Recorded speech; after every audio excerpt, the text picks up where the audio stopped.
Okay, you've made it to the last session that I'll be putting up here for a while. As I mentioned, I may do one more when I've finished a guidebook, a companion guidebook, but that could be a while. I don't have a timetable for getting that finished right now. I want to cover a short segment or a short piece in this episode 14 on iron sets, and I'll just show you real quickly. Here's my beautiful set of 58s. Actually, these are 59s, which are virtually identical. They're in great shape. They have the original shaft bands.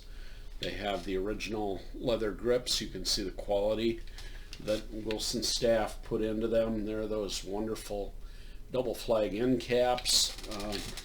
And they're a lot of fun to play with. They're different, than modern clubs. They're both more accurate and give you better distance control than most clubs I've tried. However, they aren't as long. So if you're out there to try to hit shots to impress your friends with the length, to be able to say that I hit an 8-iron almost as far as Dustin Johnson does, these aren't the clubs for you. But they are a lot of fun to play, and they probably enhance the admiration you have for the pros who won the tournaments in those days. Arnold Palmer won with a set of 58s, which is virtually the same. He won the 58 Masters with those. And then he had a set of 60s, and he won the 60 U.S. Open with those, before later breaking off and forming his own golf club company. I do want to mention again that Walter Hagen is the sister company, also owned by Wilson, and these were the ultra premium brand, even a bit higher end than the already very expensive in those days. Not expensive in terms of what they cost today, but expensive Dynapowers that we've been talking about mostly. But these are virtually identical. These are 1958s. It has the same shape and the same weight as a 58 pitching wedge does. So, and the pitching wedge stamping is the same. The fluid feel stamping is the same. So, but those are highly unusual to find just because they're the ultra premium brand and they didn't sell as many. I want to talk about my 1969s, of which I'm so fond and have been since about 1970. These are the bullet backs, and I've reshafted one set. I have numerous sets of bullet backs with a rifle 6.5, very stiff shaft. The reason I do that is because these are very heavy clubs, and I think when you have a heavy head on it, you want a very stiff shaft to eliminate some of the randomness that otherwise would occur. So, and then last, I'll just show you another set of bullet backs I have.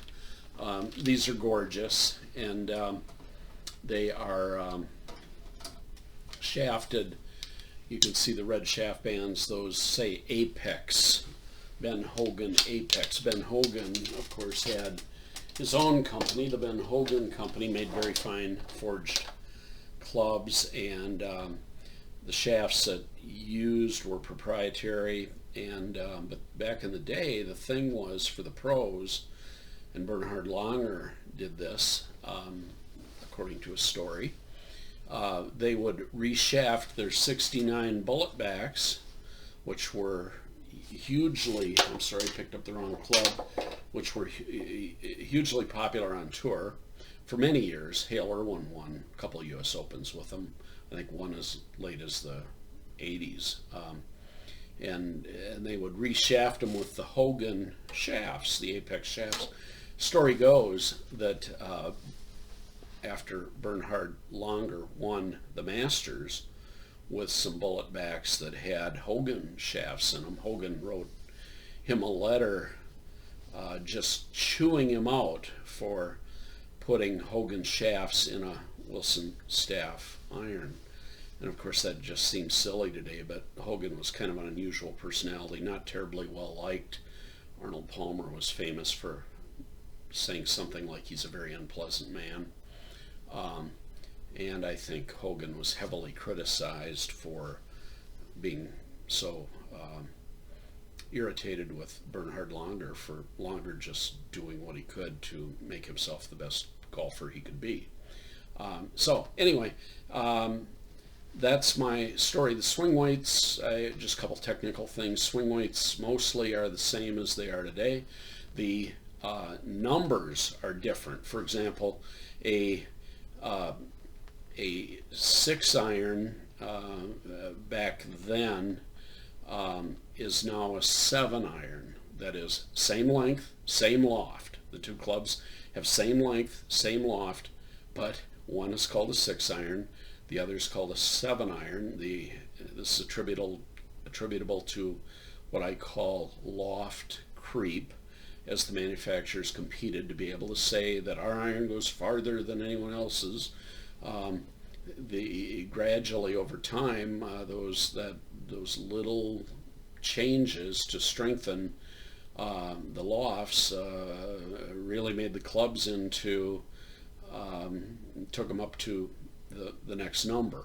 And so if you're going to play classic clubs, you'll just have to get used to the different numbering system, where you used to use a 6-iron in your modern clubs. You will have to use a 5-iron from the classic collection of clubs. So, and then the other this has the collateral effect of something I mentioned before, but the pitching wedge back then had 51 degrees, and now it's got like 47, 48. So you have to be attentive to the nomenclature issues if you're going to play classic clubs.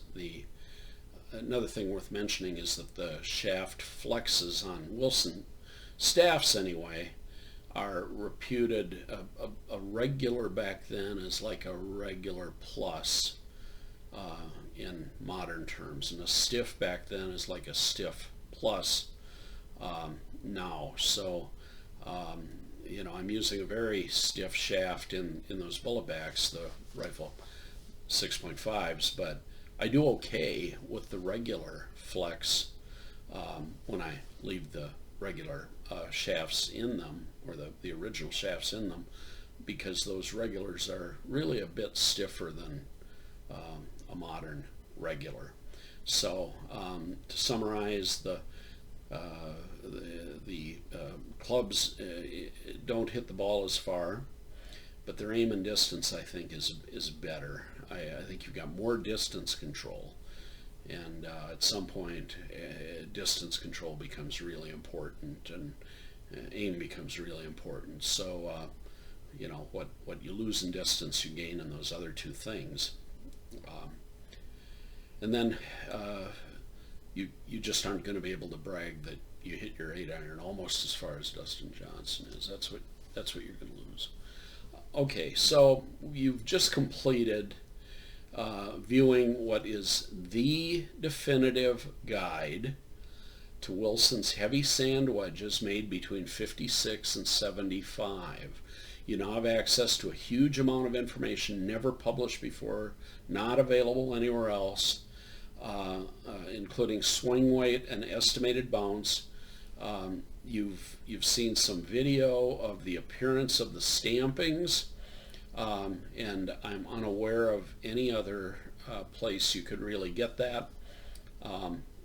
I think there's a separate video done by maybe the Vintage Golfer on the 69 bullet backs. Okay, but when it comes to wedges, I don't think you'll find anywhere else that really goes through the wedges year by year. I know you won't find that, or I wouldn't have spent all this time doing this.